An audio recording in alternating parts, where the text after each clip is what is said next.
Friends, welcome to my channel Ladda Sadda. ఇవాళ నేను మీకు చూపిస్తున్నాను మటన్ పచ్చడి. ఈ మటన్ పచ్చడికి చేయాలంటే మనము ఫస్ట్ మటన్కి పసుపు ఇంకా ఉప్పులో కొంచెం సేపు మ్యారినేట్ చేసుకొని పెట్టుకోవాలి. ఆ తర్వాత వేడి ఆయిల్లో ఇలా వేసుకోవాలి. మంచిగా మనము పకోడీలు మిర్చిలు ఇస్తాం చూడు, అలానే వేసుకోవాలి మటన్.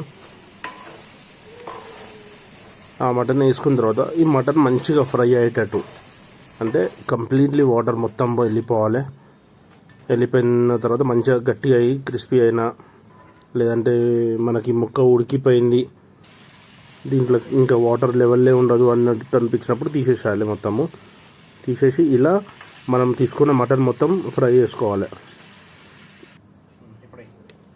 ఫ్రై చేసుకున్న తర్వాత ఆ మటన్ మొత్తం మళ్ళీ ఏదైతే ఆయిల్లో అయితే మనం ఫ్రై చేసుకున్నామో అదే ఆయిల్లో రిటర్న్ మళ్ళీ వేసిన తర్వాత అల్లం వెల్లిగడ్డ పేస్ట్ వేసి మొత్తం కలుపుకోవాలి. ఇది వచ్చేసి యాక్చువల్లీ నేను మా ఫ్రెండ్ కోసం చేస్తున్నాను ఈ మటన్ పచ్చడి. ఎందుకంటే తను సౌదీలో ఉంటాడు. తనకి మటన్ పచ్చడి ఇలాంటివి చాలా ఇష్టము. మటన్ పచ్చడి, చికెన్ పచ్చడి. ఎందుకంటే సౌదీ ఫుడ్గా మనం తినలేము. వాళ్ళు జర హైదరాబాదీ ఫ్లేవర్, మసాలా, కారం అలా కావాలి అని చెప్పేసి అన్నాడు. కాబట్టి ఇక్కడ ఇంట్లో చేపిస్తున్నాను నేను మటన్ పచ్చడి మా మమ్మీతోటి. ఇప్పుడు వచ్చేసి కారం వేసినాము. కారం ఫస్ట్, అంటే ఇది కారం కూడా ఎట్లా అంటే ఒకటేసారి మొత్తం వేసేసి కలపొద్దు. కొద్దిగా వేయాలి, కలపాలి, మళ్ళీ కొద్దిగా వేయాలి, కలపాలి, అట్లా వేయాలి. ఒకవేళ మీరు కానీ లేదా మీ ఫ్రెండ్స్ కానీ ఎవరైనా అబ్రాడ్, లేదంటే మీకు కూడా ఇట్లా తినాలనిపించిందంటే నాకు డిఎం చేయండి. అంటే నాకు కింద నా ఫోన్ నెంబర్ మెన్షన్ చేస్తాను డిస్క్రిప్షన్లో. నాకు కాల్ చేయండి. మీకు ఎంత క్వాంటిటీ కావాలని చెప్తే నేను అంత క్వాంటిటీ నేను చేసి పంపిస్తాను మీకు. సో మళ్ళీ కారం వేసినాం, మనము కారం వేస్తాము, కలుపుకుంటాము. ఇంకా మనకి బయట మీరు అనుకోవచ్చు, బయట కూడా మనకు షాప్స్లలో దొరికిపోతాయి కదా మటన్ అని చెప్పేసి. మటన్ పచ్చడి షాప్లో దొరికిపోతుంది, చికెన్ పచ్చడి దొరికిపోతుంది. షాప్కి దీనికి డిఫరెన్స్ ఏంటంటే వాళ్ళు బాటిల్ ప్లస్ లోపల ఈ ఆయిల్, మసాలా, ఉప్పు, కారం అన్నీ వెయిట్ చూసిన తర్వాత 1 kg అంటారు. కానీ మేము మాత్రం అలా కాదు. మీరు 1 kg అంటే ఏదైతే మటన్ ఉందో అది 1 kg. దానికి మిగతా ఇదంతా కౌంట్ చేయం మేము. ఏదైతే మటన్ ఉందో అదే 1 kg. ఇప్పుడు వచ్చేసి మనకి ఈ మెంతులు, జీలకర్ర, ఆవాలు ఇవన్నీ మిక్స్డ్ ఉంటుందండి.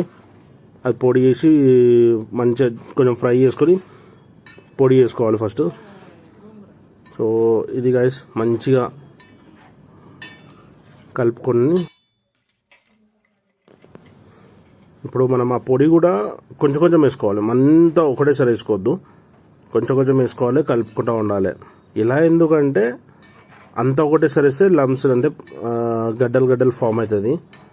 సో అది రాకుండా ఉండడానికి ఇంకా మంచిగా ఫ్రై కానికే ఇట్లా పొడిగా చేసుకొని వేసుకోవాలి సపరేట్గా.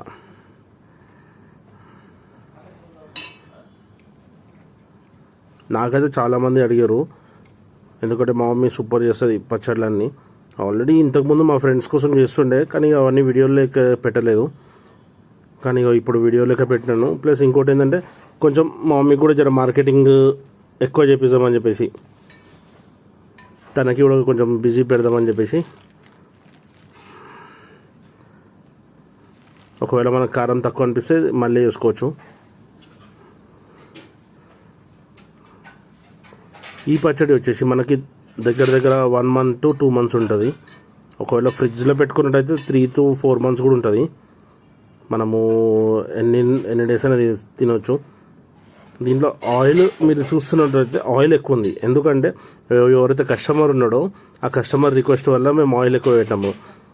ఎందుకంటే ఇప్పుడు ఎండాకాలం వస్తుంది కాబట్టి ఆయిల్ అంతా అబ్జర్వ్ అయిపోతుంది, డ్రై అయిపోతుంది. కాబట్టి ఆయిల్ ఎక్కువ పెట్టి చేయమని చెప్పేసి